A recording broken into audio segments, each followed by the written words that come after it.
जी student, अस्सलाम वालेकुम।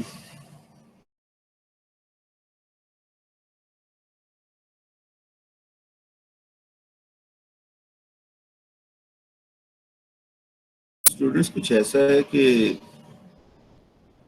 आज कोई तकरीबन हाफ एन आवर से ज़्यादा हो गया है, तो इलेक्ट्रिसिटी अवेलेबल नहीं है,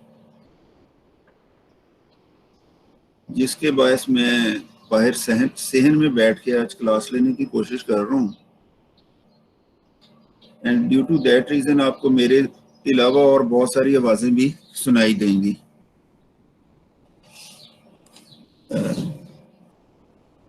हो सकता है कि due to that reason UPS भी बंद हो जाए कुछ अरसे के बाद, तो फिर मैं कोशिश करूँगा कि फर्दर हॉटस्पॉट बना के अपने 4G को ये क्लास ले लूँ। एंड इन वर्स्ट सिनेरियो मैं ऑफलाइन रिकॉर्डिंग जो है वो ऐड करके आपके साथ शेयर कर लूँगा।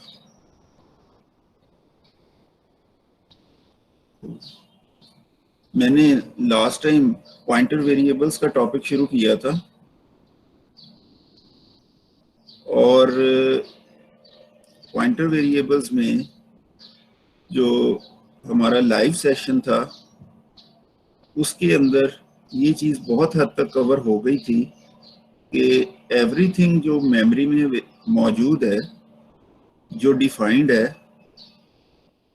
मसलन वेरिएबल्स हैं, वेरिएबल्स किसी भी तरह के हैं, एरेज हैं, उनकी डेटा टाइप जो भी है, और फंक्शंस जो हैं डिफाइंड हैं, वो सब के सब जो हैं उन जिस मेमोरी लोकेशन में वो अवेलेबल हैं उस वो हमें एड्रेस की शक्ल में अवेलेबल होते हैं। तो हमारे पास हर चीज़ का एड्रेस जो है वो हम एम्परसेंट ऑपरेटर उस नाम से पहले लगा के हासिल कर सकते हैं। तो एड्रेसेस जब हमें मिल जाते हैं तो हम मेमोरी को बेहतर तरीके से मैनिपुलेट कर लेते हैं। ये हमने लाइव सेशन में काफ़ी हद तक डिस्कस कर लिया था। उसके बाद मैंने जो ऑफलाइन रिकॉर्डिंग करके पोर्शन ऐड किया था उसमें मैंने कुछ कोड ऐसा भी शो किया था जिसमें 2 डायमेंशनल एरे के एड्रेसेस को मैंने वाजे किया था, और ये भी मैंने बताया था कि 2 डायमेंशनल एरे या मल्टी डायमेंशनल एरे जो होती है वो बेसिकली एरे ऑफ एरेज ही होती हैं, और एरे जब भी डिक्लेयर होती है वो मेमोरी में कॉन्टेजियस लोकेशंस के ऊपर होती हैं। ठीक है, अदर अदर देन दैट, ठीक है, ऑफलाइन रिकॉर्डिंग में मैंने आपके साथ पॉइंटर वेरिएबल्स जो थे वो भी इंट्रोड्यूस किए थे कि पॉइंटर वेरिएबल्स क्या होते हैं और पॉइंटर वेरिएबल्स बनाए कैसे जाते हैं। और पॉइंटर वेरिएबल्स जो हैं they are not meant for data but they can store addresses, और एड्रेसेस भी बड़े स्पेसिफिक टाइप के कि जिस टाइप के ये पॉइंटर वेरिएबल्स हैं उसी टाइप के एड्रेसेस ये अपने अंदर स्टोर करते हैं। किसी और डेटा टाइप किसी और टाइप के एड्रेसेस स्टोर नहीं होते। उसके बाद इनडायरेक्शन ऑपरेटर को देखा था हमने। इनडायरेक्शन ऑपरेटर के बाद थोड़ा सा पॉइंटर अरिथमेटिक, यानी कि addition and subtraction in the pointer variables, जो नॉर्मल अरिथमेटिक से डिफरेंट है, उसको हमने देखा था।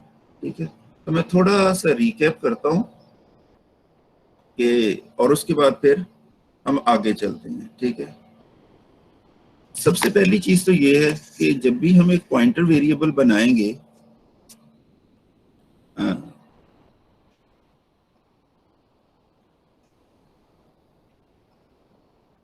तो उसके पॉइंटर वेरिएबल बनाने का तरीका क्या है कि हम सबसे पहले लिखेंगे डेटा टाइप क्या है, फिर लिखेंगे पॉइंटर वेरिएबल का नाम क्या है, और उससे पहले स्टैरिक लगा देंगे।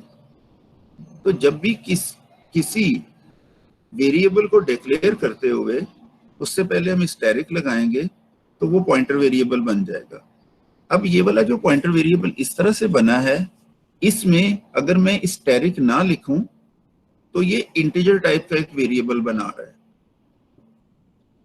तो स्टैरिक लगाने से ये जो भी वेरिएबल बना रहा है उसको हम कहते हैं कि ये एक पॉइंटर टू इंट है। ठीक है, तो पॉइंटर टू इंट जो है कैन होल्ड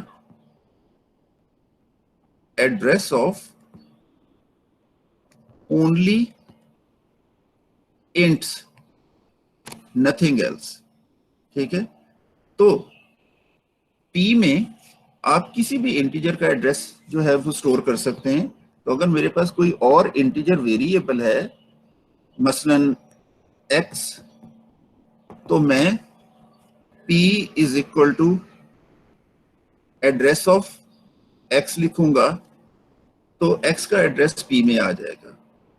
लेकिन मैं इंटीजर वेरिएबल्स के अलावा किसी और चीज का एड्रेस जो है वो p में स्टोर नहीं कर सकूंगा। दूसरा ये है कि अब अगर फर्ज कर ले कि मेरे पास कोई एक इंटीजर एरे है, से a ऑफ सम साइज, तो मैं इस p में एड्रेस ऑफ a भी लिख सकता हूं, which is as equal as writing a। तो a का एड्रेस जो है, यानी जहां पर पूरी एरे बनी है, वो p में आ जाएगा। एड्रेस का मतलब होता है मेमोरी में वो बाइट नंबर जहां पर ये चीज डिक्लेयर हुई है।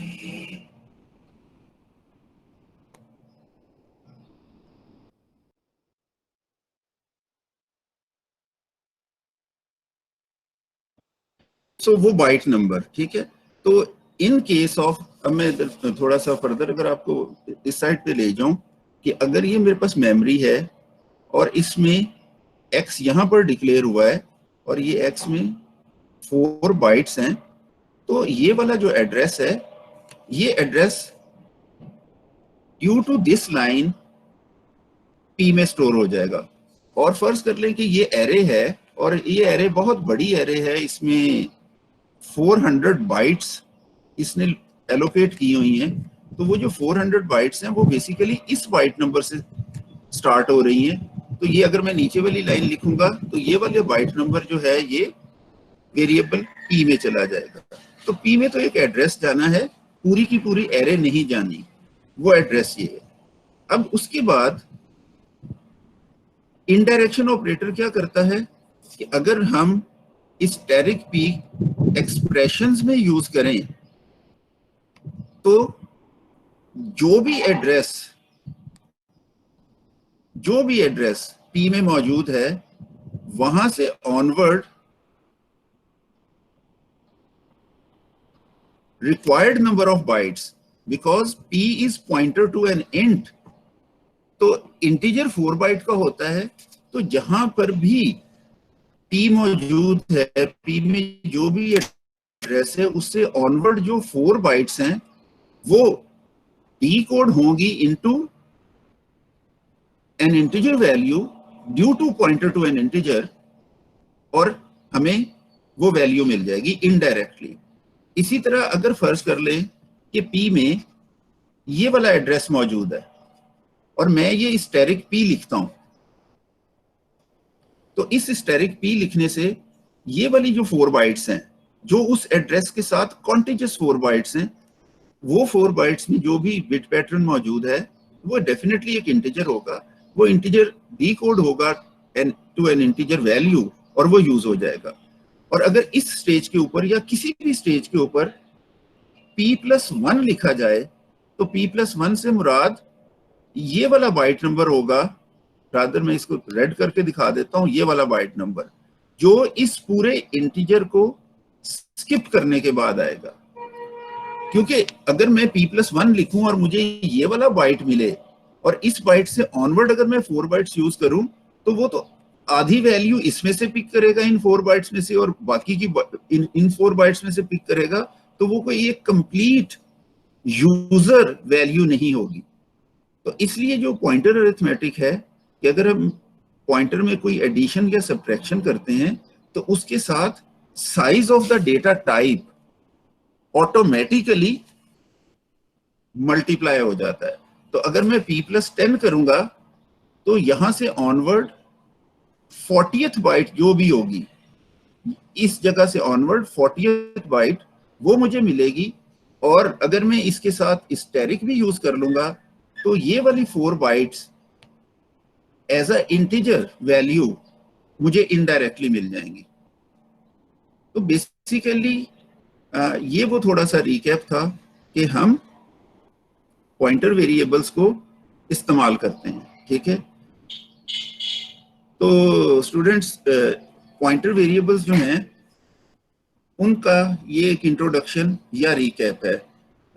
मैं वापस स्क्रीन के ऊपर आता हूँ थोड़ी देर पहले। अच्छा स्टूडेंट्स, ये आप सारों को आइडिया हो जाना चाहिए कि जब एक टीचर प्रेजेंट कर रहा होता है तो उसको आपके कमेंट्स जो आप चैट सेशन में लिख रहे होते हैं वो उसको उस वक्त नजर नहीं आ रहे होते, and being part of the recording at later stage वो कमेंट्स हम देख लेते हैं।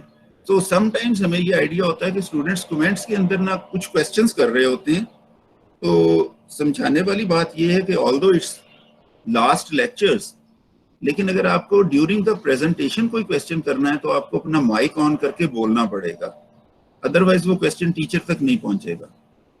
सो मैं इस वक्त ये चाह रहा हूँ कि मैंने आज जो रिकैप किया है और जो लास्ट टाइम मैंने आपको ऑनलाइन ऑफलाइन रिकॉर्डिंग भेजी थी, उसमें अगर किसी का कोई क्वेश्चन है तो वो अपना माइक ऑन करके पूछ ले।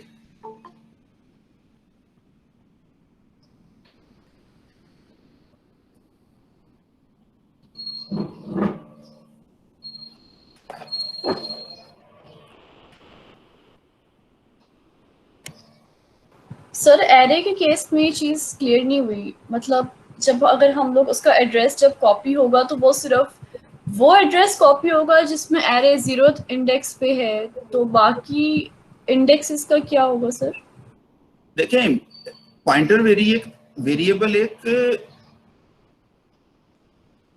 वेरिएबल है, उसमें एक बाइट नंबर आना है। वो बाइट नंबर 35 हो सकता है, 4,50,000 हो सकता है। उसमें तो जस्ट एक बाइट का नंबर आना है ना, एक लोकेशन आनी है।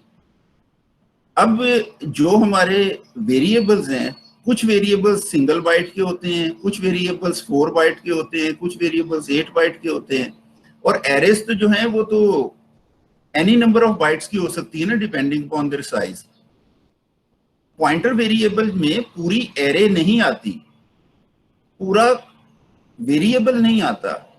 पॉइंटर वेरिएबल में एक एड्रेस आता है और एड्रेस सिर्फ एक बाइट नंबर होता है। बाइट नंबर 23, बाइट नंबर 2097, कोई भी एक बाइट नंबर होगा जहां पर वो वेरिएबल या वो एरे मौजूद है।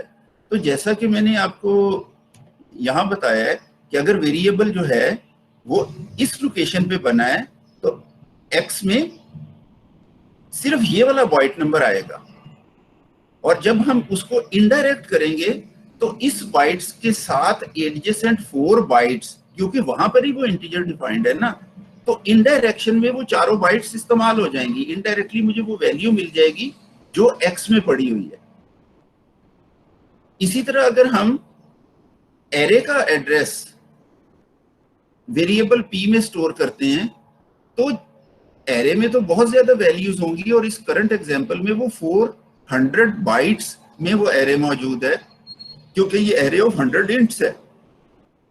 तो एड्रेस कौन सा जाएगा पी वेरिएबल में, बाइट नंबर कौन सा जाएगा, वो बेस वाला बाइट नंबर होगा।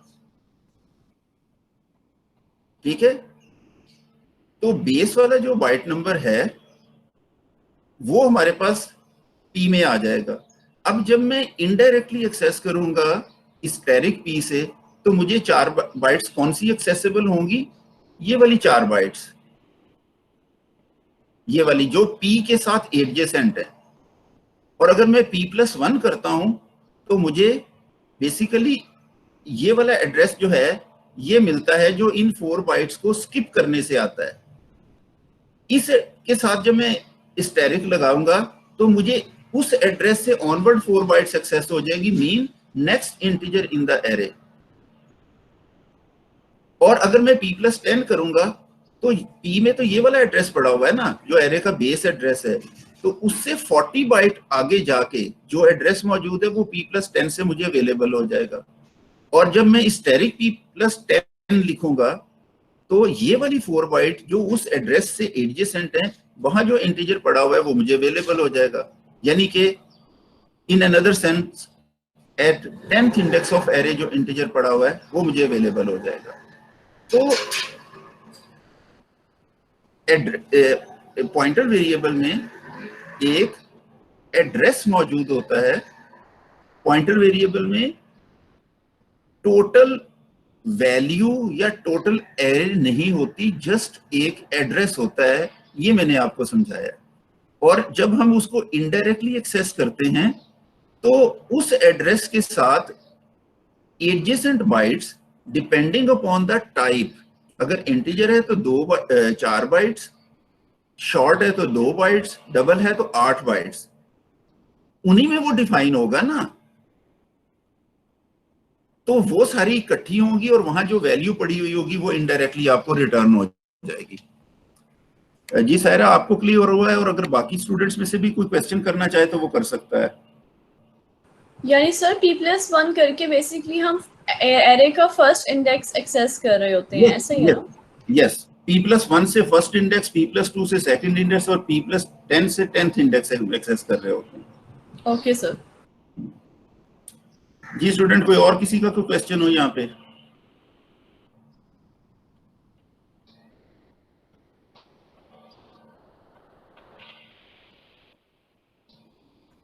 अच्छा जी, अब टॉपिक को आगे लेके चलते हैं।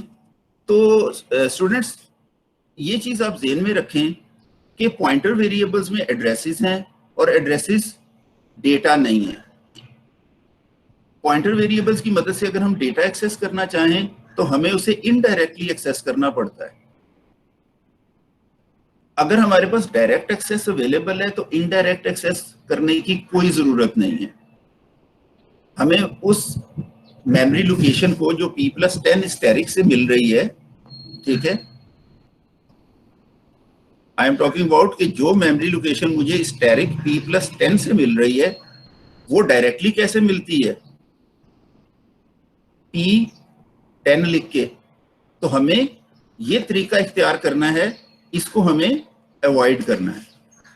इसी तरह अगर एक वेरिएबल x है तो मैं अगर एक्सप्रेशंस में x लिखूं तो मुझे उसकी वैल्यू मिल जाएगी। और अगर मैं p में x का एड्रेस लिख के स्टैटिक p लिखूं तो तब भी मुझे वही वैल्यू मिलेगी।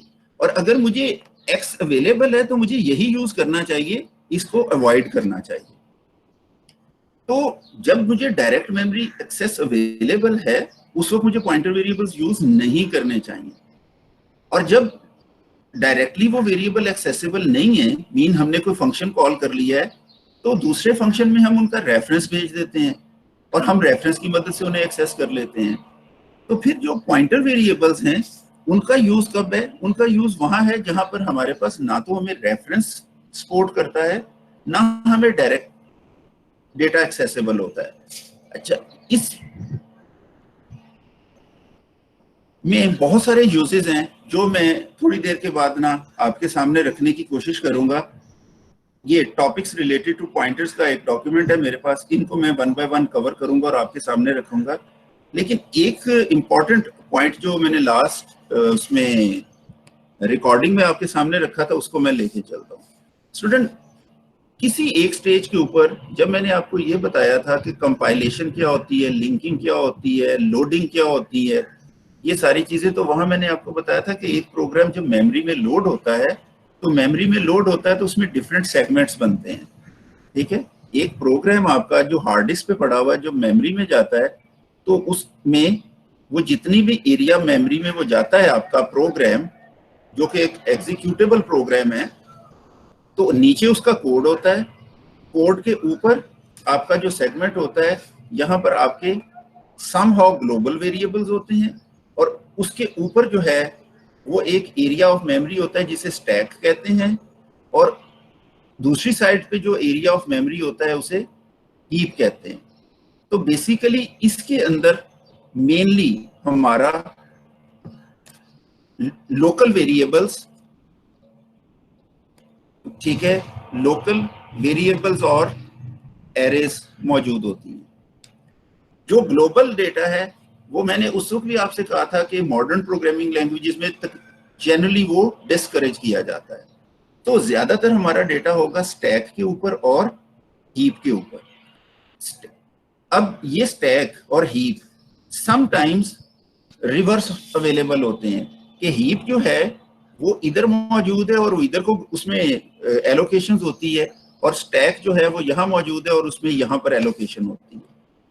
फिर ये भी मुमकिन है कि स्टैक में अगर एक वेरिएबल बना है तो उसकी लोएस्ट बाइट ये हो और हाईएस्ट बाइट उसमें ये वाली हो, लेकिन ये भी मुमकिन है कि ये वाली बाइट लोएस्ट हो और ये वाली बाइट हाईएस्ट हो।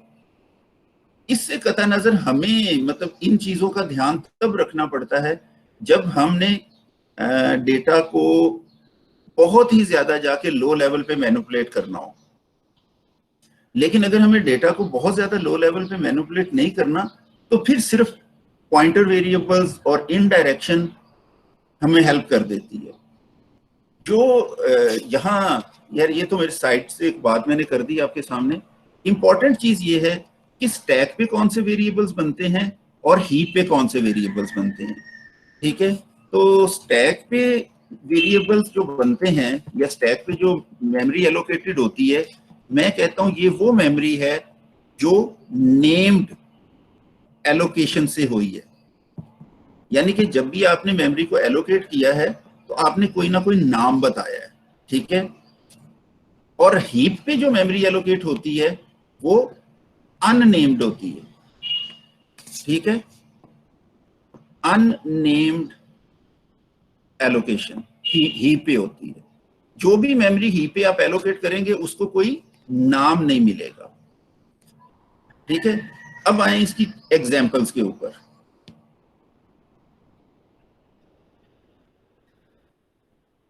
आप लिखते हो इंट x, मेमोरी में जहां पर भी ये एलोकेशन होगी उसका नाम होगा x। आप लिखते हो डबल d, कहीं ना कहीं तो मेमोरी में d बनेगा ना 8 बाइट्स का, उसका नाम क्या होगा d। आप लिखते हो इंट p7, सो मेमोरी में कहीं ना कहीं तो p एलोकेट होगा ना, उसका नाम होगा p। ये है नेम्ड एलोकेशन। और इसके अलावा अगर आप एक फंक्शन बनाते हो तो उस फंक्शन का भी कोई ना कोई नाम होता है, ये नेम्ड एलोकेशन है। इवन जब आप एक पॉइंटर वेरिएबल बना रहे हो, से आप कहते हो character pointer c is equal to something, तो व्हाट इज मेमोरी में एक वेरिएबल कहीं ना कहीं बनेगा। अब मैं ओवरराइड कर देता हूं उस लोकेशन को। इस लोकेशन के ऊपर अगर ये उस वक्त खाली है तो यहाँ पर c नाम का एक वेरिएबल बनेगा। Again this pointer variable has a name c। तो तमाम वेरिएबल्स और तमाम फंक्शन जिनको जब आप इस तरीके से डिक्लेयर करते हैं तो ये नेम्ड एलोकेशन होती है। और नेम्ड एलोकेशन जो है ये उस मेमोरी एरिया में होती है जिसको स्टैक कहते हैं। ये नेम्ड एलोकेशन जो है ये ऑटोमेटिकली एलोकेट और डी एलोकेट होती है। ऑटोमेटिकली एलोकेट कब होती है? जब आप एक वेरिएबल बनाते हैं। ठीक है, डी एलोकेट कब होती है? जब उसका लाइफ टाइम खत्म हो जाता है। आप प्रोग्रामर मेमोरी को फ्री नहीं करते हो। जब उसका लाइफ टाइम एक वेरिएबल का एंड हो जाता है, मेमोरी ऑटोमेटिकली फ्री हो जाती है। जिस वक्त आप वो वेरिएबल डिफाइन करते हैं, मेमोरी एलोकेट हो जाती है। चाहे एरे हो, चाहे पॉइंटर वेरिएबल हो, चाहे लोकल वेरिएबल हो, दैट्स इट। ये चीजें उस मेमोरी एरिया पे बनती हैं जिनको हम स्टैक कहते हैं।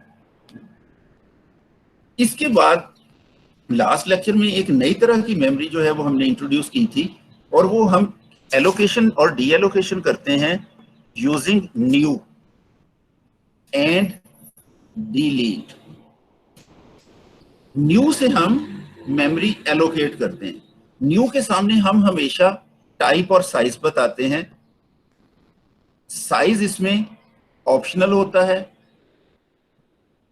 ठीक है, तो जब हम लिखते हैं न्यू और उसके सामने कोई भी टाइप स्पेसिफाई करते हैं तो हीप में मेमोरी एलोकेट हो जाती है। कहाँ मेमोरी एलोकेट होती है जब हम न्यू लिखते हैं? हीप एरिया में। नाउ स्टूडेंट, ये वाली मेमोरी ऑटोमेटिकली मैनेज नहीं होती है। जब आप न्यू से मेमोरी एलोकेट करोगे, जितनी भी आप उसके सामने रिक्वायरमेंट रख रहे हो, अगर आप कहते हो न्यू इंट तो 4 बाइट्स की मेमोरी एलोकेट हो जाएगी, न्यू डबल 8 बाइट्स की मेमोरी एलोकेट हो जाएगी, new 4 single byte memory allocate हो जाएगी।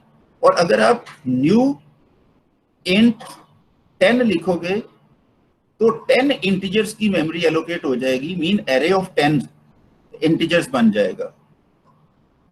ये वाली मेमोरी उस एरिया में एलोकेट होगी जिसको हीप कहते हैं। और ये वाली मेमोरी जो है ये ऑटोमेटिकली प्रोग्राम मैनेज नहीं करता, बल्कि प्रोग्रामर को खुद मैनेज करना पड़ती है। इस मेमोरी का लाइफ टाइम डिफरेंट होता है from the memory allocated on the heap. जब आप न्यू से मेमोरी एलोकेट कर लेते हैं, इसकी लाइफ शुरू हो जाती है।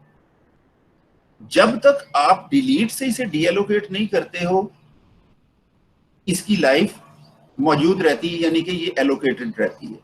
और अगर आप डिलीट करना भूल जाओ, आपके पास वो वेरिएबल जिसमें आपने उसका ट्रैक रखा हुआ है वो लूज हो जाए, तो फिर ये मेमोरी कभी भी डीएलोकेट नहीं होती जब तक कि आप अपने कंप्यूटर को रीस्टार्ट ना कर दें या आपका प्रोग्राम टर्मिनेट करके दोबारा ना चला दें, क्योंकि मॉडर्न जो हमारे रन टाइम है वो मेमोरी को क्लेम शायद कर लेते हैं। लेकिन पुराने वक्तों में हमें कंप्यूटर रीस्टार्ट ही करना पड़ता था अगर प्रोग्रामर से कोई मिस्टेक हो गई है कि उसने मेमोरी एलोकेट की है लेकिन डीएलोकेट करना भूल गया। तो हीप पे जो मेमोरी एलोकेटेड है उसका लाइफ टाइम प्रोग्रामर के कंट्रोल में है, वो डिलीट से उसे डीएलोकेट करेगा। दूसरी चीज आती है स्कोप। हीप पे जो मेमोरी एलोकेटेड है इसका स्कोप, चूंकि इसका कोई नाम ही नहीं है, इसलिए अगर आपके पास इसका एड्रेस अवेलेबल है, वो जिस भी फंक्शन में इसका एड्रेस अवेलेबल है वहां पर आपको ये एक्सेसिबल है। इसके मुकाबले में जो स्टैक पे आप मेमोरी एलोकेट करते हैं तो आपको पैरामीटर्स पास करने पड़ते हैं। बाय रेफरेंस पास करें तो वहां एक्सेसिबल होती है, वरना बाय वैल्यू जाती है। वो सारी चीजें हम डिस्कस कर चुके हैं। तो स्कोप ऑफ द मेमोरी जो एलोकेटेड है, अगर वो हीप पे है तो बस हमें उसका एड्रेस चाहिए। अगर वो एड्रेस हमारे पास अवेलेबल है तो हम उसे एक्सेस कर सकते हैं, अगर एड्रेस अवेलेबल नहीं है तो हम उसे एक्सेस नहीं कर सकते हैं। तो स्टूडेंट, ये तो था एक थोड़ा सा, मैं अगेन ये ऑप्शनल है और ये वाला पार्ट इसमें ऑप्शनल है, ठीक है। साइज आप नाम बताएं।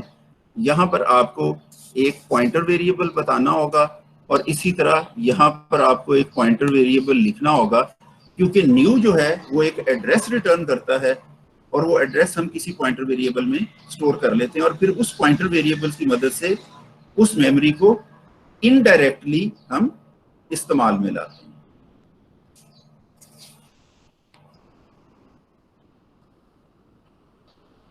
मिसाल ले लेते हैं, ठीक है। मैं लिखता हूं int static p is equal to new int, छोटी सी मिसाल है, ठीक है। इससे दो जगह पर मेमोरी एलोकेट होगी, ठीक है। एक वेरिएबल p बनेगा, सो p के लिए मेमोरी एलोकेट होगी और हीप के ऊपर 4 बाइट्स एलोकेट होंगी फॉर दिस, और इसका जो एड्रेस है वो एड्रेस यहां आके स्टोर हो जाएगा। तो आप इसके बाद जब भी लिखोगे static p is equal to 10, तो वो 10 कहां जाके स्टोर होगा? यहां पे, क्योंकि p वेरिएबल में जो एड्रेस मौजूद है वो ये वाला है और इस एड्रेस से ऑनवर्ड जो 4 बाइट्स हैं वो ये हैं। तो ये बेसिकली न्यू इंट ने ये वाली जो 4 बाइट्स एलोकेट की थी वो स्टैटिक p से हम इस तरह एक्सेस कर सकते हैं। This is called indirect access. अब मजे की चीज जो यहां पर है वो ये है कि इस एलोकेटेड मेमोरी का कोई नाम नहीं है, इसको आप किसी भी सूरत में डायरेक्टली एक्सेस नहीं कर सकते, ये हमेशा इनडायरेक्टली एक्सेस होगी। और पी पॉइंटर जो है वो इसे पॉइंट कर रहा है। अब पी पॉइंटर जो है वो स्टैक पे बना हुआ है, उसने ऑटोमेटिकली मैनेज होना है। अगर आप उस स्कोप से निकल जाएं, उस ब्लॉक ऑफ कोड से निकल जाएं जिसमें आपने ये वाला पॉइंटर वेरिएबल पी बनाया है, तो चूंकि पी स्टैक पे बना है, नेम्ड एलोकेशन है, ये पी मेमोरी में से डी एलोकेट हो जाएगा। ठीक है, जब ये वाला पॉइंटर वेरिएबल मेमोरी से डी एलोकेट हो जाएगा, जब आप आउट ऑफ स्कोप आ जाएंगे इस जगह पे, so there will be no P at that stage. तो उस वक्त फिर क्या होगा, ये जो ऊपर मेमोरी हमने एलोकेट की हुई है, इसको पॉइंट करने वाला हमारे पास अब कोई पॉइंटर वेरिएबल नहीं है। अब ये ना तो मेमोरी हमें एक्सेस हो सकती है, डायरेक्टली इसलिए नहीं हो सकती इसका कोई नाम नहीं है, इनडायरेक्टली इसलिए नहीं हो सकती कि इसके ऊपर कोई पॉइंटर पॉइंट नहीं कर सकता, और चूंकि आप इसे एक्सेस ही नहीं कर सकते तो आप इसको डी एलोकेट भी नहीं कर सकते। ऐसी मेमोरी जिसको आप डी एलोकेट भी नहीं कर सकते, वो वाली मेमोरी लीक कहलाती है, कि आपने इस मेमोरी को, इन 4 बाइट्स को लीक कर दिया है, अब ये आपके लिए जाया हो गई है। अब अनलेस एंड अनटिल आप प्रोग्राम बंद करके चलाएं या कंप्यूटर रिस्टार्ट करें, ये मेमोरी आप कभी भी दोबारा यूज नहीं कर सकते। तो ये वो रिस्पॉन्सिबिलिटी है जो आपको चाहिए। ठीक है, दूसरी मिसाल इससे मिलती जुलती लें, वो ये है कि अगर आप लिखते हो इंट, चलें इस दफा इंट नहीं करते, कोई और डेटा टाइप ले लेते हैं, से डबल स्टैरिक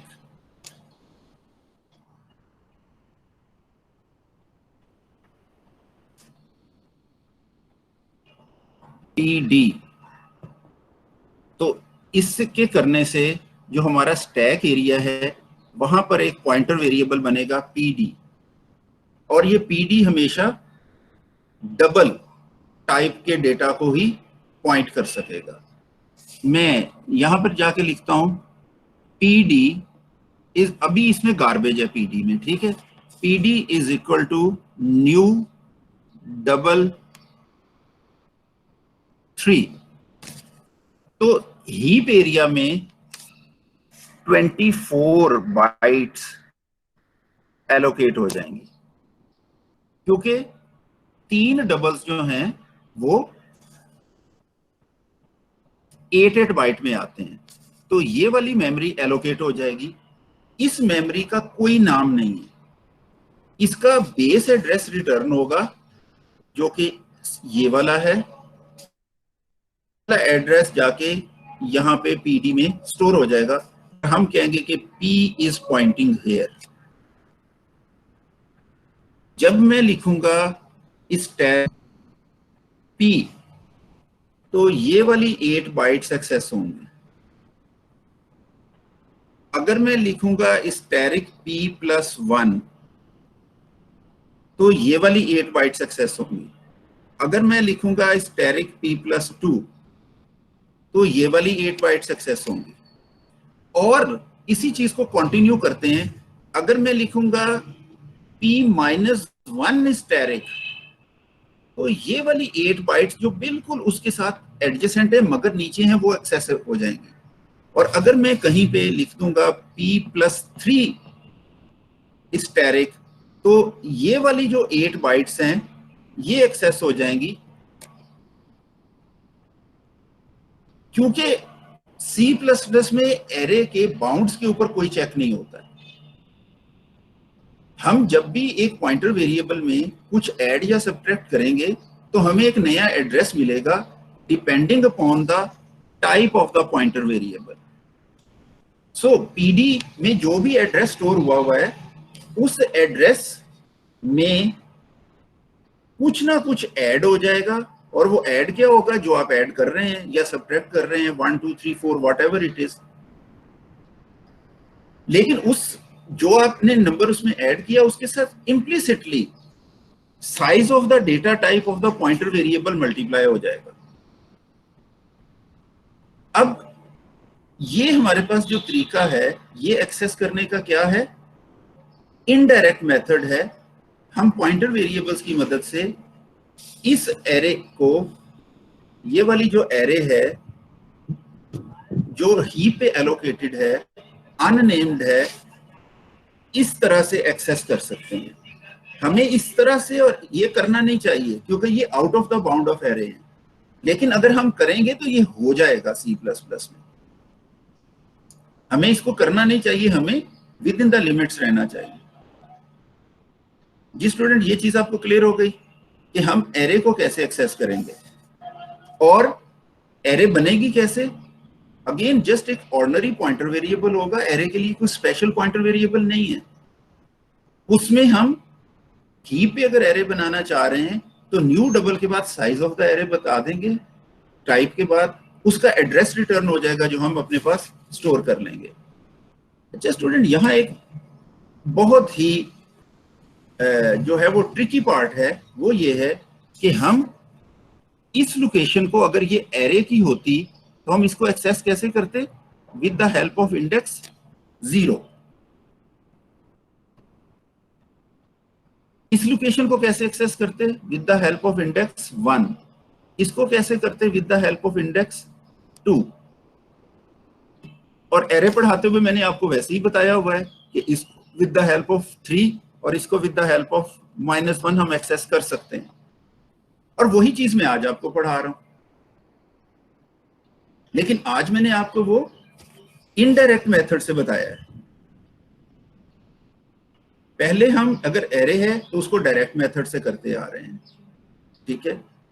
मेरे लास्ट लेक्चर में ये चीज आपको क्लियर हो गई थी कि एरे का नाम क्या होता है। एरे का नाम एक एड्रेस होता है जहां पर वो एरे बनती है।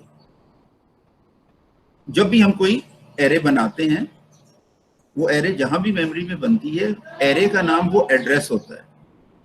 उसका जब हम सबस्क्रिप्ट यूज करते हैं तो एप्रोप्रिएट वैल्यू हमें मिल जाती है। एग्जैक्टली स्टूडेंट्स वही चीज हम पॉइंटर वेरिएबल्स से भी हासिल कर सकते हैं कि अगर ये वाला एड्रेस, ये एड्रेस किसी वेरिएबल पीडी में पड़ा हुआ है, तो जब मैं पीडी ऑफ 0 लिखूंगा तो मुझे ये लोकेशंस अवेलेबल हो जाएंगी as a double.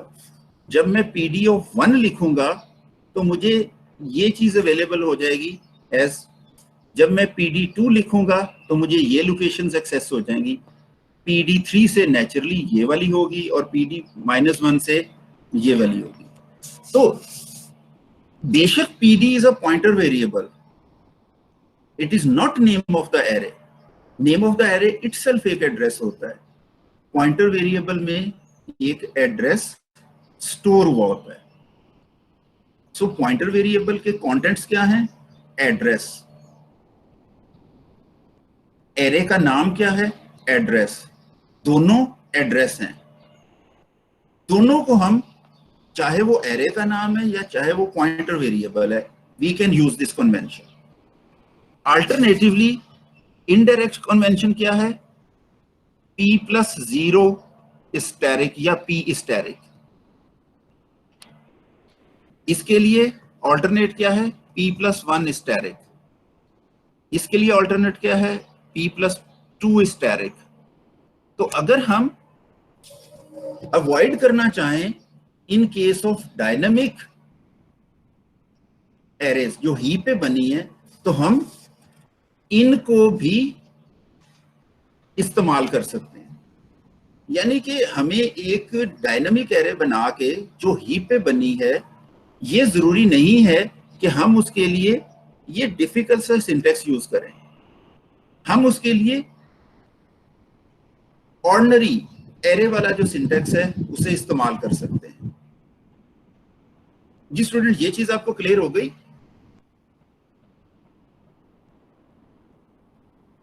Yes sir. ठीक है, मैं बहुत सिंपल वर्ड्स में आपको ये कह रहा हूं कि अगर आप एरे बनाते हैं शॉर्ट टाइप की with the help of a pointer variable PS और इसको एलोकेट कर देते हैं न्यू शॉर्ट 5, तो डेफिनेटली 5 इंटीजर्स की एरे हीप पे बनेगी, वो अननेम्ड होगी लेकिन उसका एड्रेस PS के पास होगा।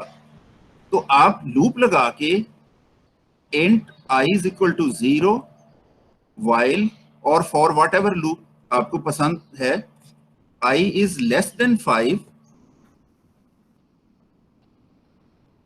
PS of I is equal to something I is equal to I plus 1।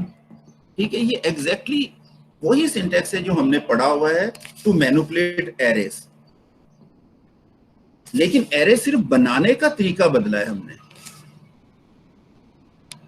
ठीक है, हमने एरे डिफरेंट तरीके से बनाई है, मगर यूज उसको हम एग्जैक्टली वैसे ही कर सकते हैं जैसे हम करते हैं। एक चीज बस ध्यान में आपने रखनी है कि जब एंड आ जाए तो आपने delete followed by empty braces का जो वो है सिंटेक्स यूज करके आगे PS लिख देना है। इससे जो मेमोरी हीप पे एलोकेटेड थी जिसका एड्रेस PS वेरिएबल में मौजूद था, ये मेमोरी क्या हो जाएगी, सिर्फ डी एलोकेट होगी। ये ठीक है, इसका एड्रेस स्टिल PS में पड़ा रहेगा, ये सिर्फ डी एलोकेट होगी एंड सो ऑन। आप उस मेमोरी को स्टिल यूज कर सकते हैं, उसमें वो डेटा पड़ा हुआ है, लेकिन आप उसे यूज कीजिएगा नहीं। क्यों? क्योंकि वो अब मेमोरी आपके लिए एलोकेटेड नहीं है, वो किसी और को भी किसी भी वक्त कंप्यूटर में एलोकेट की जा सकती है। ठीक है, कुछ modern compilers in that case ये जो सबसे पहला बाइट होता है जब आप डिलीट स्टेटमेंट देते हैं उसमें जीरोस प्लेस करके उसको खराब कर देते हैं। Other than that compilers in generally इससे ज्यादा नहीं करते हैं। तो उस सूरत में जो सजेशन है कि अगर इसके बाद डिलीट करने के फौरन बाद ये वाला जो पॉइंटर वेरिएबल है ये खुद आउट ऑफ स्कोप नहीं हो रहा है, ये ऑटोमेटिकली डीएलोकेट नहीं हो रहा है, तो then PS is equal to एक रिजर्व वर्ड है नल, आप वो इसे एलोकेट कर दें ताकि ये यहां पर 00 रादर 000 लिखने की बजाय सिंपली 0 लिखना ही काफी है। मैं बिट्स में ले रहा था, वैल्यू तो 0 ही होगी। सो नल लिखने से यहां 0 आ जाएगा और अब ये वाला पॉइंटर जो है ये एक स्पेसिफिक मेमोरी को पॉइंट करेगा जो 0th बाइट है। ये हीप पे किसी बाइट को पॉइंट नहीं कर रहा होगा, इसमें वो वाला एड्रेस नहीं होगा जो हीप का एड्रेस है, इसमें एड्रेस कौन सा होगा, 0, which is a special address. अच्छा स्टूडेंट, एक चीज जो एक कॉन्सेप्ट है यहाँ पे वो कहलाता है डैंगलिंग पॉइंटर।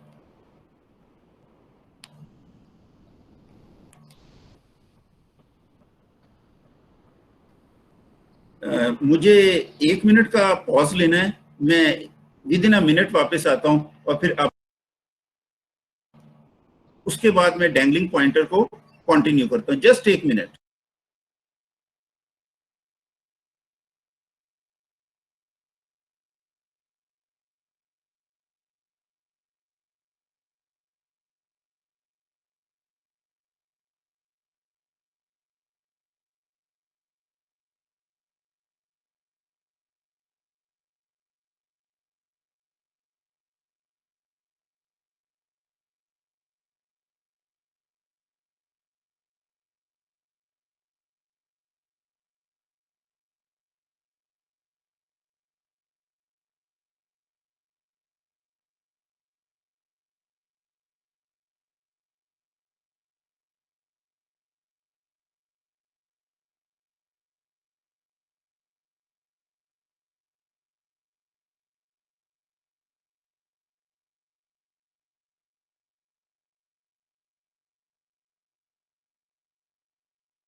जी स्टूडेंट्स, मैं वापस आ गया हूँ, आप भी आ जाएं।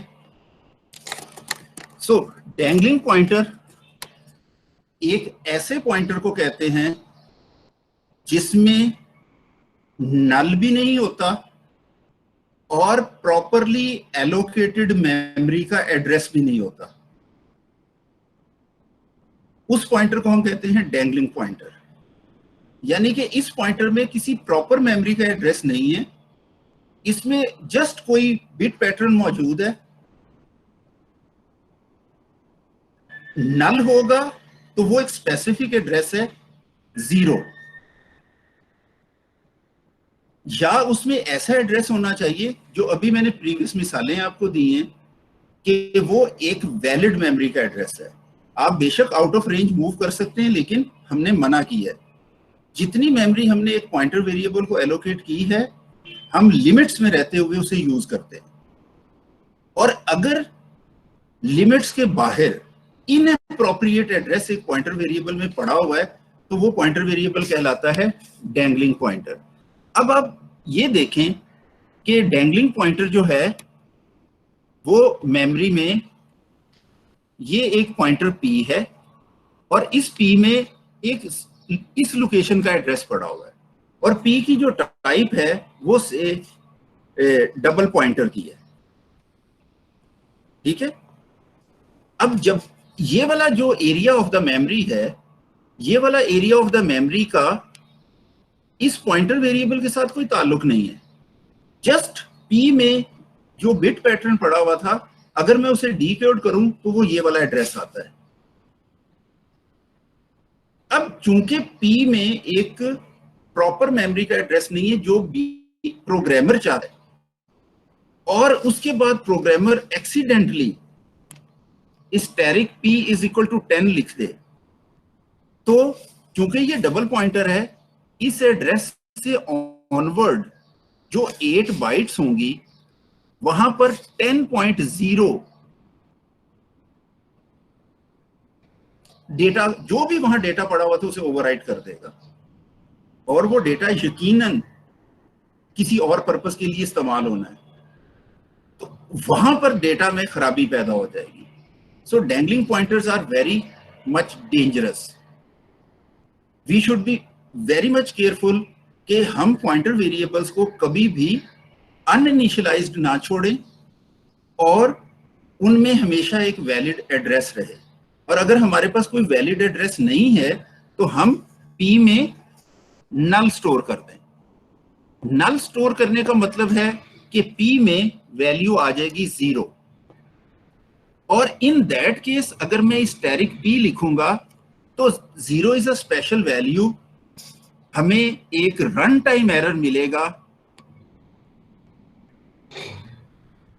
ठीक है, और वो कहलाता है नल पॉइंटर असाइनमेंट, कि पॉइंटर में नल मौजूद है और नल पॉइंटर को आप एक्सेस कर रहे हैं या आप उसको कोई असाइनमेंट कर रहे हैं, एक रन टाइम एरर आ जाता है, आपका प्रोग्राम क्रैश कर जाता है, लेकिन दूसरे प्रोग्राम्स की मेमोरी को वो खराब नहीं करता।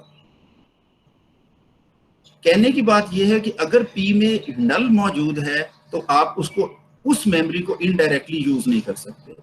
Now 0 address is a special address. 0 address कभी भी ना तो किसी ग्लोबल वेरिएबल का होगा, ना किसी फंक्शन का होगा, ना किसी लोकल वेरिएबल का होगा, ना किसी डायनामिकली एलोकेट मेमोरी का एड्रेस होगा। 0 byte number is a very special byte number जो मेमोरी के बिल्कुल नीचे स्टार्ट पे मौजूद है, और मेमोरी के स्टार्ट के ऊपर कंप्यूटर सिस्टम जो है आपका वो अपनी कुछ इंफॉर्मेशन वहां रखता है। जब आप कंप्यूटर स्टार्ट करते हैं तो वहां बूट लोडर होता है, ऑपरेटिंग सिस्टम होता है, वो चीजें होती हैं। ये कभी भी यूजर डेटा नहीं हो सकता, ये कभी भी यूजर फंक्शन नहीं हो सकता जो 0 है, वहां हमेशा कोई डिफरेंट चीज होगी। इसलिए 0 वैल्यू जब पॉइंटर वेरिएबल में आ जाती है तो वो एक स्पेशल वैल्यू है। उस स्पेशल वैल्यू के ऊपर पॉइंटर को इनडायरेक्टली यूज नहीं किया जा सकता। हाँ, जब P में नल मौजूद है, आप बाद में किसी स्टेज के ऊपर जाके P इज इक्वल टू किसी भी तरीके से उसमें कोई नई असाइनमेंट कर ले, वो एड्रेस ऑफ X भी हो सकता है, वो न्यू X भी हो सकता है, वो कोई एरे की एलोकेशन भी हो सकती है। जब उसमें एक वैलिड एड्रेस आ जाएगा then this is allowed, but when P is null, indirect access to that pointer variable is not allowed, और आपका प्रोग्राम क्रैश करता है क्योंकि आपके प्रोग्राम की गलती है। सो ये है dangling pointer, a pointer which has an address which is not appropriate for this program, वो dangling pointer कहलाता है।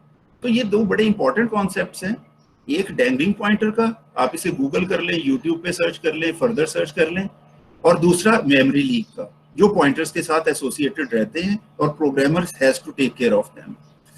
थोड़ा सा फर्दर मैंने जो चीजें बताई हैं वो ये है कि आप अगर पॉइंटर वेरिएबल की मदद से एक एरे बनाते हैं, एरे बनाने का तरीका ये होगा जो ऊपर आपको नजर आ रहा है। उसके बाद आपकी रिस्पॉन्सिबिलिटी है कि आपने उस एरे को डीएलोकेट भी करना है। इन बिटवीन जब तक वो एरे मेमोरी में मौजूद है, आप उसे सिंपली एज एरे यूज करें, आपको कोई दूसरी इनडायरेक्शन यूज करने की जरूरत नहीं है। ठीक है, एरे के लिए यही सिंटेक्स काफी है। तो ये जो तरीका है हमारा, ये भी बेसिकली इनडायरेक्शन ही है। इस लाइन में और इस लाइन में कतअन कोई फर्क नहीं है with respect to memory access. सिर्फ हम ये कहते हैं कि ये एरे कन्वेंशन है। कन्वेंशन मीन तरीका, एरे के इंडेक्सेस को एक्सेस करने का तरीका, और ये पॉइंटर कन्वेंशन है कि पॉइंटर्स की मदद से किसी मेमोरी को एक्सेस करने का तरीका। तो हम अपनी सहूलत के लिए एरे कन्वेंशन भी इस्तेमाल कर सकते हैं और पॉइंटर कन्वेंशन भी इस्तेमाल कर सकते हैं। चलते चलते इस टॉपिक को थोड़ा सा और लेके चलते हैं। अगर मैं लिखता हूं int a5 और उसके बाद int I is equal to 0 while I is less than 5, static a plus I is equal to I times I plus 2, I is equal to I plus 1 semicolon. अब यहां पर कोई डायनेमिक मेमोरी यूज नहीं हुई, बड़ा सीधा सीधा सा मेमोरी में 5 इंटीजर्स की एक एरे बनी हुई है। उस एरे का नाम A है, ये A0 है, ये A1 है, ये A2 है, ये A3 है, ये A4 है। वेरिएबल I बना, उसमें 0 मौजूद है। I लेस देन 5 कंडीशन जो है वो हमारी ट्रू है। अगर ये कंडीशन ट्रू है तो what is this? This is an assignment operation. On the left side 0 times 0 plus 2 is 2, वो कहां जाके एलोकेट होना है? इस कन्वेंशन को आप देखें तो A एड्रेस में 0 ऐड होगा, ये A का एड्रेस है, उसमें 0 ऐड होगा तो यही एड्रेस रहेगा। ये एक इंटीजर एड्रेस है, इससे ऑनवर्ड ये 4 बाइट्स एक्सेस होंगी और वहां जाके 2 स्टोर हो जाएगा, जो इस एक्सप्रेशन का रिजल्ट है। अगली आइट्रेशन में I 0 से 1 हो जाएगा, कंडीशन स्टिल ट्रू है। 1 टाइम्स 1 प्लस 2 इज 3। 3 कहां स्टोर होगा? इस A एड्रेस में 1 ऐड करें, क्योंकि A is a integer address, integer array का एड्रेस है ना, A is a integer address. इसमें 1 ऐड करने का मतलब है पूरा इंटीजर स्किप करो, मीन इस एड्रेस पे आओ जो वहां से 4 बाइट्स आगे है, वहां पे स्टोर करो 3, जो कि इसका वैल्यू है। अगली आइट्रेशन में इसे 2 कर दो, कंडीशन स्टिल ट्रू है। 2 टाइम्स 2 प्लस 2 इज 6। 6 को कहां स्टोर करना है? A में 2 ऐड करके, क्योंकि I की वैल्यू अब 2 है और A plus I mean A plus 2। What is A? A is an address, of type int, उसमें जब 2 ऐड करेंगे तो 2 के साथ size of int which is 4 multiply होगा, तो a+8 मतलब ये वाले एड्रेस की बात होगी, और इनडायरेक्टली एक्सेस करेंगे तो ये 4 बाइट्स एक्सेस होगी, वहां 6 सेव हो जाएगा, एंड सो ऑन, ये वैल्यूज यहां आ जाएंगी। तो एक ऑर्डिनरी एरे में भी आप पॉइंटर कन्वेंशन यूज कर सकते हैं, और एक पॉइंटर्स की मदद से बनी हुई एरे में आप एरे कन्वेंशन यूज कर सकते हैं।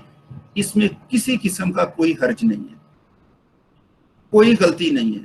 C++ के ऑलमोस्ट नहीं, सारे कंपाइलर्स ये अलाउ करते हैं। Now which convention is better, it is your choice. I always prefer to go with array convention. It is simple.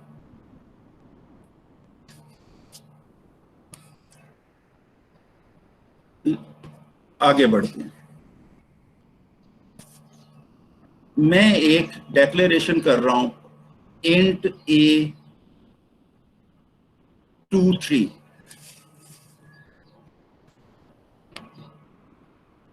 ठीक है। इससे मेरे पास 6 इंटीजर्स की इक्विवेलेंट मेमोरी एलोकेट हो जाएगी। रो इंडेक्स यहां 0 है, रो इंडेक्स यहां 1 है, यहां कॉलम इंडेक्स 0 1 2 है, यहां कॉलम इंडेक्स 0 1 2 है।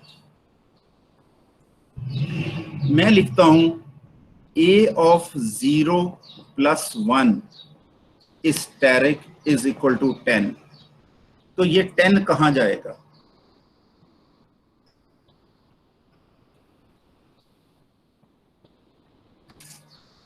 अगर मैं ये लिखूं a + 2 asterisk is equal to 5, तो ये 5 कहां जाएगा? दोनों ही अजीब सी मतलब एक्सप्रेशंस हैं। सो a+2 तो बहुत आसान है।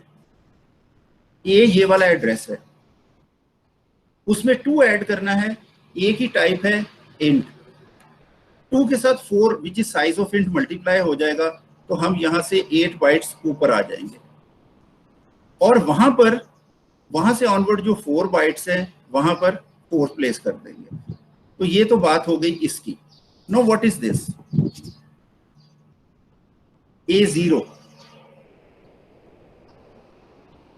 A0 एक इटसेल्फ एड्रेस है, लेकिन A0 जो है वो एक इंटीजर नहीं है।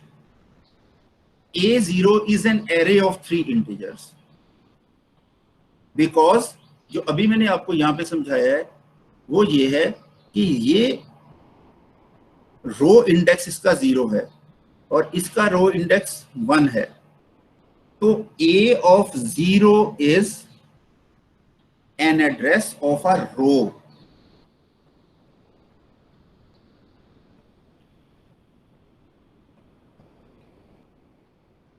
या इसका एड्रेस होगा या इसका एड्रेस होगा। A1 ये वाला एड्रेस है, A0 ये वाला एड्रेस है। लीनियर मेमोरी में आपको राइट साइड पे नजर आ रहा है। तो जब मैं लिखूंगा A0, तो A0 is not an address of integer, but it is an address of array of 3 integers. जब मैं उसमें 1 ऐड करूंगा तो उसमें size of array of 3 integers add होगा, और size of array of 3 integer mean उसमें 12 ऐड होगा। तो यहां से ऑनवर्ड जब मैं 12 ऐड करूंगा तो मेरे पास ये वाली लोकेशन आएगी, और इस लोकेशन से ऑनवर्ड जब मैं इनडायरेक्ट एक्सेस कर रहा हूँ तो 4 बाइट्स एक्सेस हो जाएंगी और यहाँ पर 10 आ जाएगा। तो स्टूडेंट ये थोड़ा सा ट्रिकी पार्ट है, आप इसको टाइम के साथ साथ जो है वो डाइजेस्ट कर लीजिएगा। It's not a difficult thing. हम ये कॉम्प्लिकेटेड चीजें जो हैं ये C++ में अवेलेबल हैं। एक्सीडेंटली हम गलतियां कर जाएं तो प्रोग्राम एग्जीक्यूट हो जाता है। हमें गलतियां करनी नहीं है, दिस इज इंपॉर्टेंट, ठीक है। अगर आप एरे कन्वेंशन यूज करेंगे तो आप लिखेंगे a of 10 is equal to, sorry, a of 0 is equal to 10 तो चूंकि ए एक 2D एरे है, उसको 1D एरे के साथ एक्सेस किया ही नहीं जा सकता। 1 इंडेक्स के साथ वो एक्सेस होगी, सिंटेक्स एरर आ जाएगा। ठीक है, so here is syntax error, but here is no syntax error because it is address manipulation. तो जब आप पॉइंटर वेरिएबल्स की वजह से मेमोरी एक्सेस करते हैं, तो जो मैंने शुरू में बोला था, आपकी रिस्पॉन्सिबिलिटीज बहुत ज्यादा बढ़ जाती हैं। Being a programmer, you have to be very careful, very vigilant, very alert, and very much, क्या उसे कहना चाहिए ना, हाजिर दिमाग।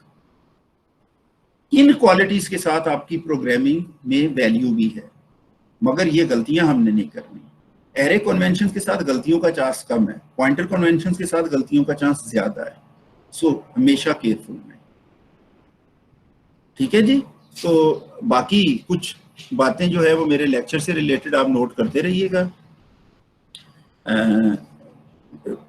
2-3 छोटे छोटे से पॉइंट्स इसके साथ मैं कवर करना चाह रहा हूं इस वक्त। वो ये है, एक मिनट दीजिएगा मुझे, मैं जरा एक कॉल ले लूं।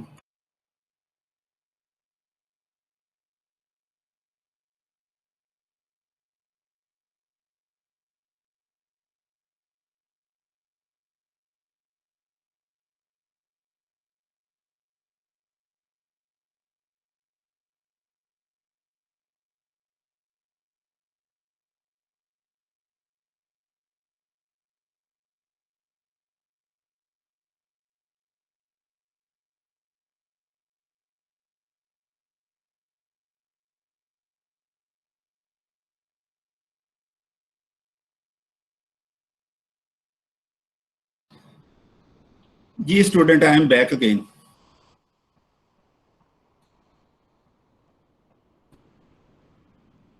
चलिए, तो मैं ये कह रहा था कि कुछ छोटे छोटे से चंद टॉपिक्स जो हैं वो पॉइंटर वेरिएबल्स के साथ हम मजीद करेंगे। एक तो टॉपिक जो है उसको मैं टच करके आगे निकल रहा हूं। आप लिखते हैं int a is equal to 10, और नीचे जाके कहीं पर आउट पैरामीटर में कहीं पर भी आप लिख देते हैं int and x is equal to a। तो व्हाट इज a के लिए मेमोरी एलोकेट होगी, उसमें 10 आ जाएगा, the first line. What is second line? x के लिए नई मेमोरी एलोकेट नहीं होगी, because x is a reference variable. ठीक है, x भी एग्जैक्टली उसी मेमोरी को यूज करेगा जिसको a यूज कर रहा है।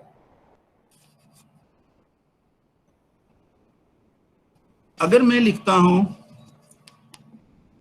Int static p is equal to new int, तो मेरे पास हीप पे 4 बाइट्स एलोकेट होती हैं, एक पॉइंटर वेरिएबल p बनता है स्टैक के ऊपर, और ये वाला जो पॉइंटर वेरिएबल है इसमें ये वाला एड्रेस आ जाता है।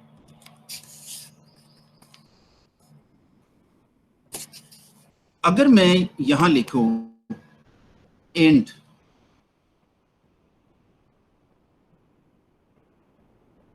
Static ampersand y is equal to p, तो इसका क्या मतलब है?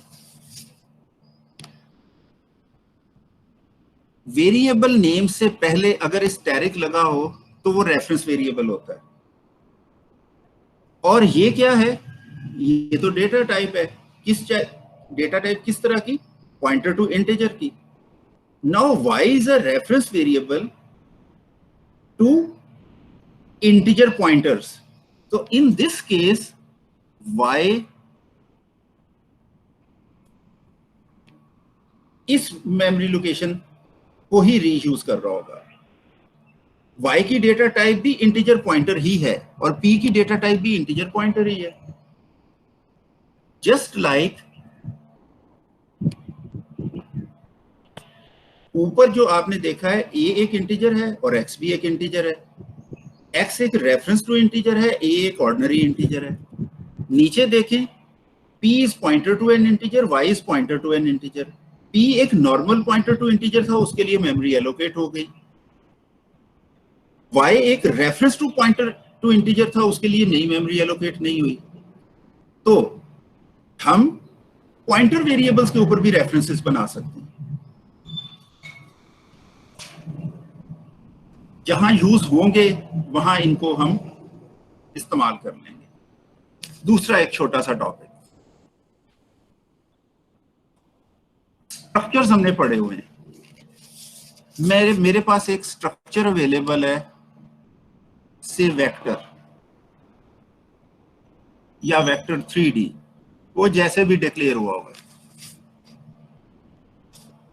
मैं वेक्टर 3D टाइप का एक वेरिएबल बनाता हूं v, तो मेमोरी में v जितनी भी उसे बाइट्स चाहिए वो बन जाएगा।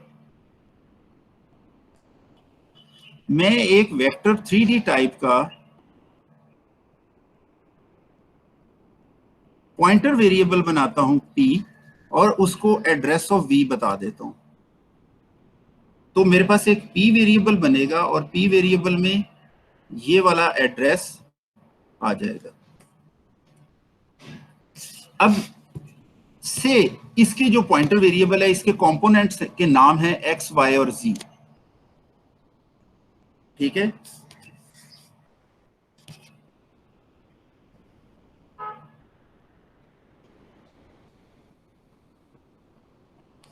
मुझे इस एरिया में से x एक्सेस करना है या y एक्सेस करना है, तो कैसे करूं? p की मदद से, क्योंकि अगर मैं लिखूंगा ना v डॉट वाई, तो ऑब्वियस है v का y component, v dot X, v dot Z, no problem. लेकिन अगर मैं लिखूंगा p की मदद से मैं इसका x कंपोनेंट एक्सेस करना चाहूं, तो कैसे करूं? p डॉट एक्स और बाहर स्टैरिक लगा दूं। This is wrong. Wrong in that sense कि यहां दो ऑपरेटर्स हैं, एक ये डॉट ऑपरेटर है और एक ये इनडायरेक्शन ऑपरेटर है। इन दोनों में से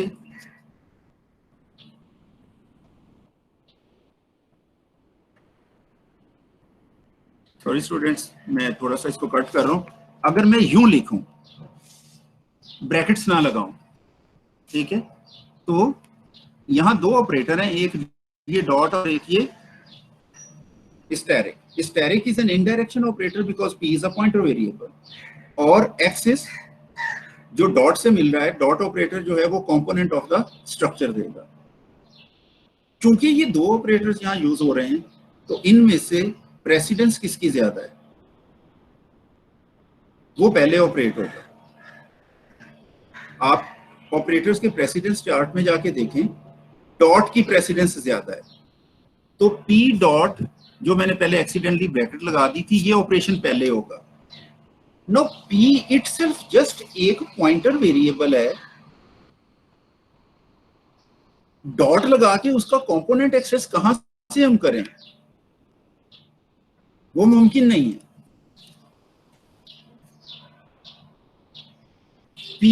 v तो एक, v जो था वो तो एक वेक्टर था, जब उसके साथ डॉट लगा के x लिखा तो उसमें से x मुझे अवेलेबल हो गया, no issue. v dot y लिखा तो उसमें से मुझे y मिल गया, लेकिन p तो पॉइंटर वेरिएबल है, उसके साथ डॉट लगा के मैं एक्सेस नहीं कर सकता हूं। तो इसलिए मुझे ये जब मैं लिखूंगा तो ये एक रॉन्ग एक्सप्रेशन है। What I have to write is p asterisk लिखने से p में चूंकि इसका एड्रेस पड़ा हुआ है, इसका एड्रेस, ठीक है, तो p स्टैरिक p लिखने से मुझे ये सारे का सारा मिल जाएगा, which is a vector object. और अगर मैं यहां डॉट लगा के x लिखूंगा तो दोनों ऑपरेटर्स में से पहले कौन सा मैं ऑपरेशन कर रहा हूं, इन डायरेक्शन का, यानी मैं p की मदद से पहले ऑब्जेक्ट पे आया और उस ऑब्जेक्ट में से मैंने x ले लिया। So no, this is the proper syntax. Again यहां ये समझें कि गलती का चांस प्रोग्रामर से बहुत ज्यादा है, वो ये ब्रैकेट्स लगाना भूल सकता है, ठीक है, वो ये ब्रैकेट्स लगाना भूल सकता है। जब वो भूल जाएगा तो गलती हो जाएगी, गलती हो जाएगी तो प्रोग्राम खराब हो जाएगा। इसलिए C++ ने वेक्टर्स के केस में आपको एक स्पेशल सिंटैक्स दिया है, और वो ये है कि आप इनडायरेक्शन उसमें एक नए ऑपरेशन से आप करते हैं। आप डायरेक्टली P से X एक्सेस कर सकते हैं, लेकिन इन दैट केस आपको एरो सिंबल यूज करना होता है, और arrow symbol mean minus sign and greater than sign. इसका मतलब है P जिस ऑब्जेक्ट को पॉइंट कर रहा है उसका X of P pointed to. इसी तरह P arrow Y, P arrow Z, यानी कि अगर मुझे component of a structure access करने हैं और उस स्ट्रक्चर के ऊपर मेरे पास एक पॉइंटर वेरिएबल अवेलेबल है, तो मैं एरो ऑपरेटर यूज करूंगा फॉर इनडायरेक्शन, ना कि मैं स्टेरिक ऑपरेटर यूज करूंगा। तो this is basically indirection for pointer to structs, ठीक है, और सम अदर यूटिलिटीज। क्या स्टूडेंट से टाइम काफी ज्यादा हो गया है, तो मैं टॉपिक्स के ऊपर आके आपको ये समझ आ गई कि how to declare a pointer variable, what is reference to a pointer variable, आप पॉइंटर वेरिएबल को एक एड्रेस कैसे असाइन करेंगे, आप पॉइंटर वेरिएबल्स को नल वैल्यू कैसे असाइन करेंगे और क्यों असाइन करेंगे, इनडायरेक्शन क्या होती है, एरेज में इनडायरेक्शन कैसे करनी है, वेरिएबल्स में कैसे करनी है, इवन स्ट्रक्चर्स में कैसे करनी है, ये चीजें हमने कवर कर ली हैं। हीप में मेमोरी एलोकेट कैसे करनी है for a single value and for an array, और डी एलोकेट कैसे करनी है, ये हम डिस्कस कर चुके हैं। Pointer arithmetic is different. Pointer arithmetic में हमने ये पढ़ा है कि उसमें कोई इंटीजर ऐड या सब्ट्रैक्ट हो सकता है, और जब इंटीजर ऐड या सब्ट्रैक्ट होता है तो उसके साथ implicitly size of that type भी आ जाता है। अब इसके बाद मेनली दो तीन छोटे छोटे से टॉपिक्स हैं जो मेरी ख्वाहिश तो थी मैं आज कवर कर लूं, लेकिन लंबा हो गया लेक्चर, तो मैं कोशिश करता हूं कि 15 मिनट की रिकॉर्डिंग जो है वो एक्स्ट्रा इसके बीच में ऐड कर देता हूं, ठीक है। तो ये मेरे तीनों नेक्स्ट जो टॉपिक्स हैं वो कवर हो जाएंगे, और फिर आगे के ये जो डिराइव्ड कॉन्सेप्ट्स हैं जो यहीं से हमें मिलने हैं, वो अगर हमें टाइम मिला तो हम इंशाल्लाह उनको भी डिस्कस कर लेंगे। बट ये जो कोर टेक्निकल टॉपिक्स हैं पॉइंटर वेरिएबल्स के साथ, वो यहाँ तक हम उसको कर लेते हैं। यहाँ तक सिर्फ एक काम की चीज जो है वो हमें पॉइंटर वेरिएबल्स के साथ पता लगी है, जो ऑफ द रियल यूज है, और वो क्या है, memory allocation on the heap, जिसका फायदा ये है कि उसका लाइफ टाइम प्रोग्रामर के कंट्रोल में है। बाकी जो इतनी बहुत ज्यादा कॉम्प्लिकेटेड चीजें हमने पढ़ी हैं उनको हम अवॉइड करके with the help of variables, references, functions को पास करके we can manage the things. लेकिन हीप मेमोरी जो है वो प्रोग्रामर के कंट्रोल में होती है, प्रोग्रामर की रिस्पॉन्सिबिलिटी नेचुरली बढ़ती है। वो एक सबसे इंपॉर्टेंट चीज है जो हमने देखी है। हीप मेमोरी के मुतालिक आखिरी बात करके मैं आज का टॉपिक कंक्लूड करता हूं कि हीप पे जब आप मेमोरी एलोकेट करते हैं तो आप वेरिएबल साइज मेमोरी भी एलोकेट कर सकते हैं, जो कि स्टैक पे पॉसिबल नहीं है। कहने का मतलब ये है कि अगर आप लिखते हैं int a 10 तो ये तो अलाउड है। अगर आप लिखते हैं int s is equal to 5 और नीचे लिखते हैं int b ऑफ s, तो ये नॉट अलाउड है। आप सबको इस चीज का पता है। लेकिन अगर आप लिखे int asterisk b is equal to new int of s, तो ये अलाउड है। एस इज अ वेरिएबल, ठीक है।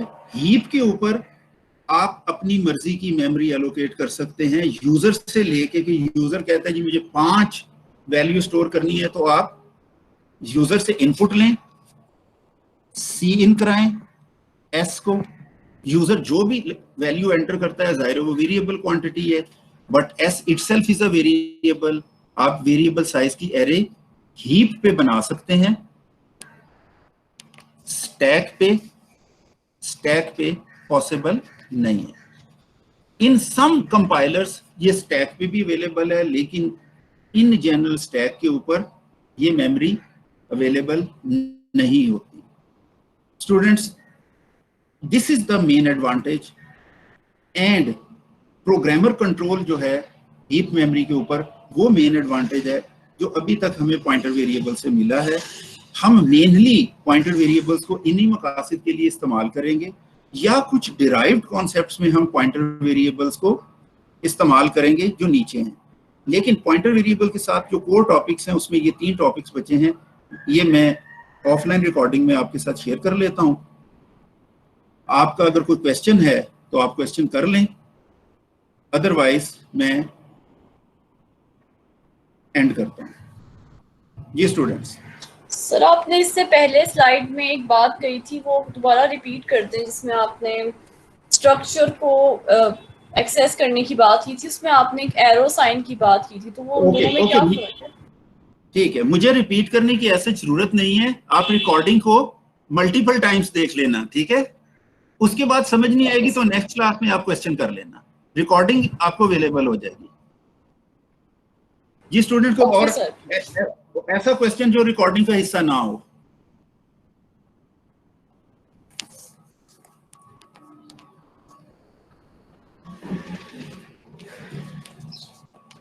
सर अगर हम मेमोरी में 4 बाइट्स एलोकेट करें इंट के हवाले से, और फिर उसके फ़ौरन बाद जो है वो डबल की 8 बाइट्स एलोकेट कर दें, और फिर 4 बाइट्स जो हैं वो पॉइंटर के हवाले से +1 करें, तो वो डबल के अंदर अंदर कोई हमें एड्रेस वापस करेगा?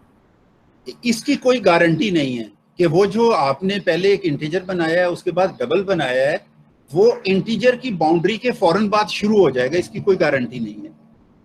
बीच में एक्स्ट्रा बाइट्स जो हैं वो पैड हो सकती हैं, गैप आ सकता है। लेकिन अगर आप एरे बनाते हो तो एरे में इस चीज की गारंटी है कि एक एरे जो है वो कॉन्टिजियस मेमोरी में होगी, ठीक है। लेकिन इत्तेफाक से जो आपने मेरे से क्वेश्चन किया है, आपने इंटीजर बनाया 4 बाइट्स एलोकेट हुई, आपने डबल वेरिएबल बनाया नेक्स्ट 4 बाइट्स अवेलेबल हो गई, और आपने उसके बाद पॉइंटर वेरिएबल बना के उसमें इंटीजर का एड्रेस लिखा, इनडायरेक्टली आपने p+1 एक्सेस किया, तो डबल की पहली 4 बाइट्स एक्सेस हो जाएंगी, इसमें कोई डाउट नहीं है। लेकिन ये इत्तफाकन होगा, इसकी कोई गारंटी नहीं है। ठीक है सर, थैंक यू। हाँ, मतलब आपका आर्ग्यूमेंट बहुत वैलिड है, प्रोवाइडेड कि मेमोरी एडजेसेंट लोकेशंस पे एलोकेट हो। जी स्टूडेंट को और क्वेश्चन हो किसी का? सर पीएफ की मजीद कितनी क्लासेस रह गई? 1 या 2। एक तो नेचुरली जुमेरात को है, और हो सकता है एक तो है वो 30 या 31 ऑफ मई को भी हो जाए, अगर यूनिवर्सिटी ने उस दिन छुट्टी ना दी तो। और सर ऑफलाइन कितनी और रहती हैं? देखें, 32 लेक्चरों की आउटलाइन थी, 28 लेक्चर्स के अंदर हमने उसे कवर करना था। लेक्चर्स भी ऑनलाइन थे, कुछ प्रॉब्लम्स भी थी, तो बेसिकली ये पॉइंटर वेरिएबल्स को मैंने थोड़ा सा कवर करना है, 1-2 इसकी मिसालें हैं, और उसके बाद बाइनरी फाइल हैंडलिंग का एक टॉपिक है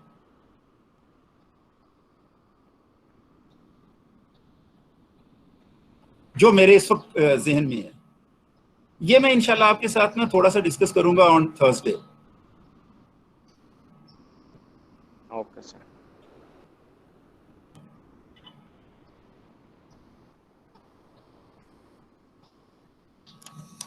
सर जिस तरह मेमोरी में 0 एलिमेंट के ऊपर बूट करने की इंस्ट्रक्शंस होती हैं, उसी तरह मेमोरी के एंड पे भी कोई इंस्ट्रक्शंस होंगी। तो अगर हम वहां तक इलेबोरेट करो जरा क्वेश्चन को।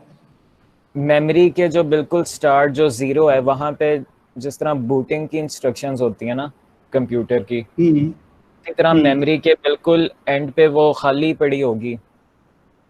तो अगर हम प्रोग्राम जो है वहां पे उसके पॉइंटर्स बना दें किसी तरह खुद ही, और फिर वहां से आगे +1 करें, तो वहां पे तो मेमोरी खत्म हो जाती है ना, फिर क्या होगा? आप बताएं क्या होगा।